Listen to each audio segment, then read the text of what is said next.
नमस्कार मंडळी. अवधूत चिंतन श्री गुरुदेव दत्त श्री स्वामी समर्थ महाराज की जय. बघा, माघ शुक्ल जयंती किंवा माघ गणेश जयंती. बघा, माघ शुक्ल चतुर्थी म्हणजेच विनायक चतुर्थी आणि श्री गणेश जयंती तिळकुंट चतुर्थी यंदा 22 जानेवारी 2026 वार गुरुवार या रोजी आलेली आहे. आता गणेश जयंती अतिशय महत्त्वाचा दिवस, कारण या दिवशी आपण गणपती बाप्पांचा जन्म झाला आहे असं म्हणतात.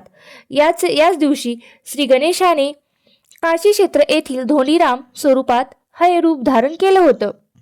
आता मागे गणेश जयंतीचं औचित्य साधून असंख्य गणपती बाप्पांचे भक्त आपल्या घरात गणपती बाप्पांचे हे आगमन करत असतात, स्थापना करत असतात किंवा बऱ्याच ठिकाणी गणेश जयंतीच्या निमित्ताने आपल्या घरामध्ये गणपती बाप्पा आणण्याची प्रथा आहे. त्यांची स्थापना, त्यांची पूजा अर्चना सुद्धा करण्याची पद्धत आहे. जर हे तुमच्याकडे असेल तर खूपच चांगलं, तुम्ही खूप भाग्यवान आहेत आणि तुम्ही खूप नशिबान आहेत.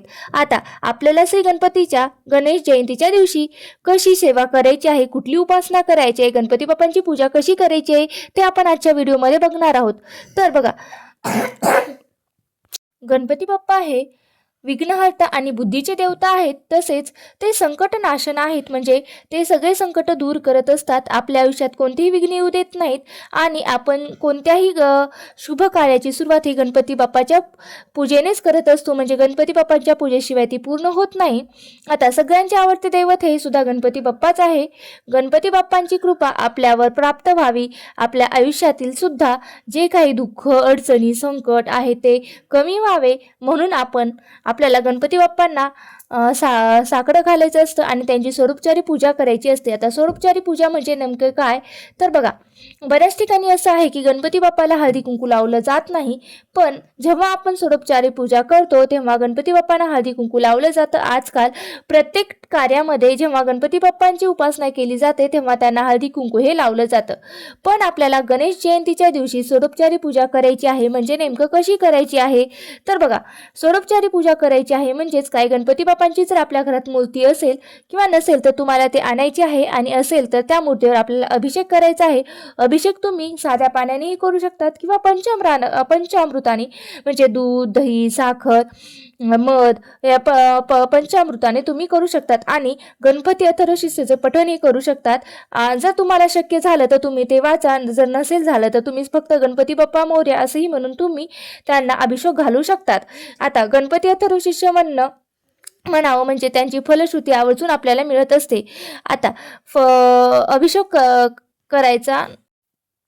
आता गणपती अथर्व शिष्य म्हणून झाल्यावर आपल्याला काय करायचं आहे, ते अथर्व शिष्य म्हणणं शक्य होत नाही, किंबहुना येत नाही, तर मग अशा वेळेस तुम्ही 108 वेळा ओम गण गणपते नम, ओम गण गणपते नम या मंत्राचा जप करावा आणि नंतर गणपती बाप्पांच्या मूर्तीवर अभिषेक करत करत तुम्ही ओम गण गणपते नम या मंत्राचा जप तुम्ही करू शकता. तर गणपती बाप्पांच्या मूर्तीवर अभिषेक करून झाल्यावर मूर्ती तामणातून काढून घ्यावी, ती स्वच्छ वस्त्राने साफ करावी. नंतर गणपती बाप्पांना जाण जोडवं अर्पण करावं. गणपती बाप्पांना जास्वंदाचं फूल अर्पण करावं. त्यातल्या त्यात जर तुमच्याकडे लाल रंगाचं जास्वंदाचं फूल असेल तर खूपच चांगलं, नसेल तर तुम्ही जास्वंदाचं कोणतंही फूल अर्पण करू शकता. नंतर हळद, कुंकू, अक्षता अर्पण करावी आणि त्यांच्यानंतर येतं ते गुळ खोबऱ्याचा नैवेद्य. हा देखील तुम्हाला या दिवसभरात लोक उपवाससुद्धा करतात. तुमची इच्छा असेल तर तुम्ही उपवास करू शकता. याच दिवशी तुम्ही उपवाससुद्धा करू शकता. आता तुमची इच्छा असेल तर तुम्ही उपवास करू शकता. ज्यांचे गुरुवार आहेत त्यांना त्यांची इच्छा असेल तर तेही उपवास करू शकतात. मग या दिवशी गुरुवार मोजता येणार नाहीत, बरं बाकी तुम्ही गणपती बाप्पांची उपासना ही आवर्जून करायची आहे. बघा, या दिवशीच तसेच बाप्पाला जानवं जोडवं अर्पण करायला मात्र विसरू नका. आणि या दिवशी दुर्वाला खूप असा मान आहे. तर तुम्हाला काय करायचं आहे, आपण नेहमी गणपती बाप्पांना दुर्वा अर्पण करतो, पण त्याआधी तुम्हाला 21 दुर्वाचा हार करायचा आहे आणि तो तुम्हाला गणपती बाप्पांना अर्पण करायचा आहे.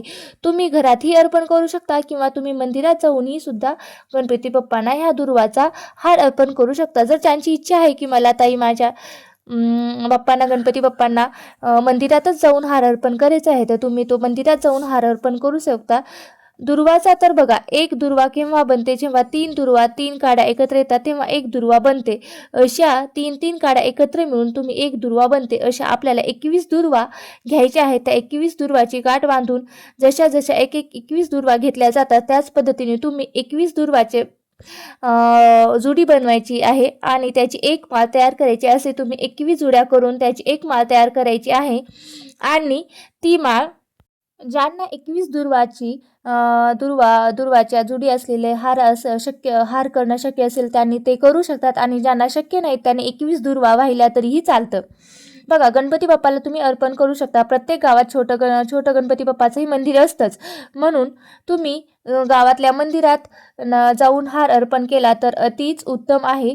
शक्य होत नसेल तर तुम्ही घरातही हार अर्पण करू शकता. आणि गणपती बाप्पांना उच्च कोटीच्या सेवेमध्ये येतं ते गणपती अथर्व शीर्षम. 21 वेळा दुर्वा तुम्हाला गणपती बाप्पांना अर्पण करायच्या आहेत. त्या अशा करायच्या आहेत की तुम्हाला सांगते, 21 दुर्वा तीन काड्या मिळून एक दुर्वा बनते. अशा 21 दुर्वा हातात घ्या, उजव्या हातात घ्यावी. कोणी पण सेवा करू शकतो, अर्थात मासिक धर्म सुतक विटक असेल तर आपल्याला सेवा करता येणार नाही. ती आपल्याला 21 दुर्वा हातात घ्यायच्या.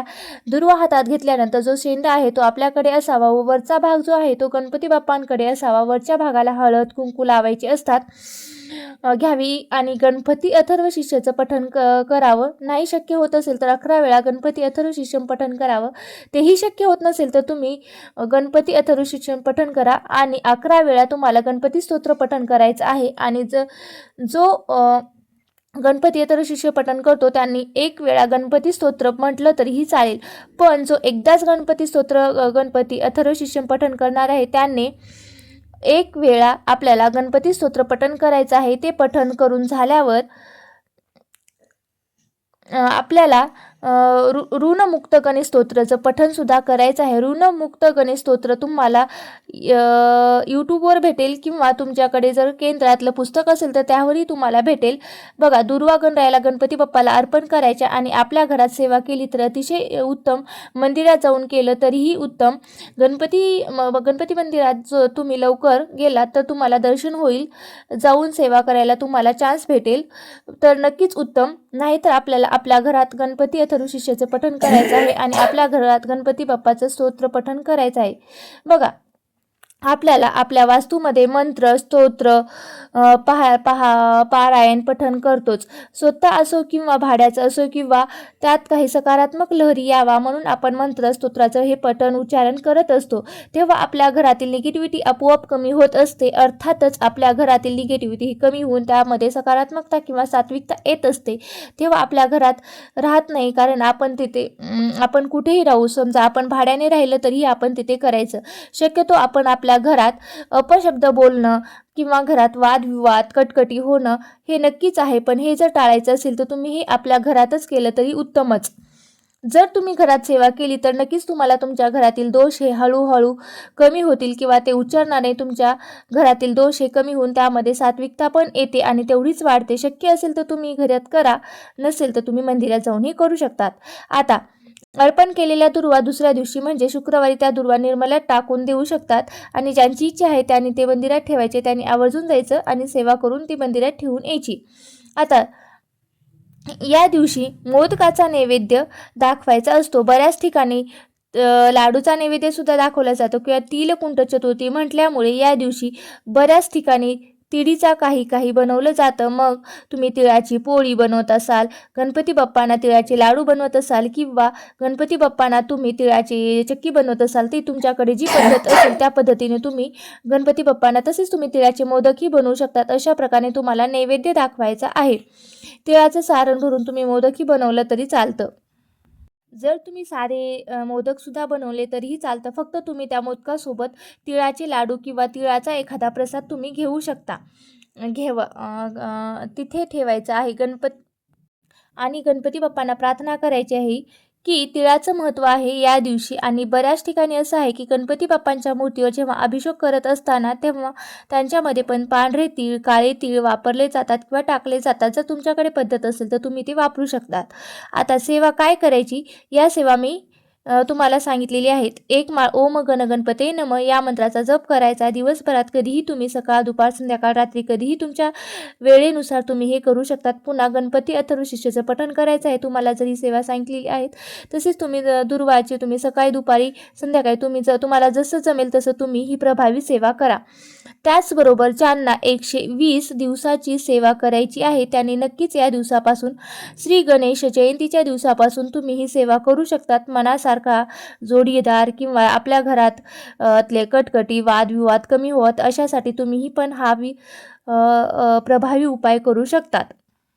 अशा प्रकारे तुम्ही ओम गण गणपते नम 108 वेळा म्हणायचं. नंतर गणपती अथर्व शीर्ष, श्री गणपती स्तोत्र आणि त्याचबरोबर तुम्ही ऋणमुक्त गणेश स्तोत्र सुद्धा तुम्ही पठण करावं.